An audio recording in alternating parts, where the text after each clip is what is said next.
How to use the find command to search in Windows. The find command is a command line utility that allows you to search for specific text within files in a directory or its subdirectories in Windows. The find command is often used in the command prompt or PowerShell. Here's a basic guide on how to use the find command, using find in command prompt. 1.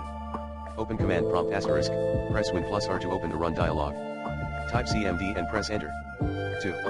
Navigate to the directory asterisk, use the cd command to navigate to the directory where you want to search. For example, cd path / your / directory 3. Run the find command asterisk, use the find command to search for a specific string in files.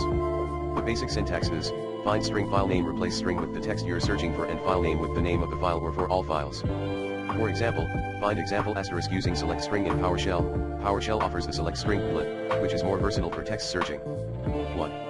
Open PowerShell asterisk, press Win plus X and select Windows PowerShell or PowerShell from the menu. 2. Navigate to the directory asterisk, use the cd command to navigate to the directory where you want to search. 3. Run the select string command asterisk, use the following syntax to search for a specific string in files, select string path / pattern string replace string with the text you're searching for. Example, hashtag search for the string example in all files in the current directory and its subdirectory select string path **. Pattern example. Remember that the find and select string commands are case sensitive by default. If you want a case insensitive search, you can use the I option with find or the case sensitive $false option with select string. These are basic examples, and you can explore additional options and parameters for more advanced searching.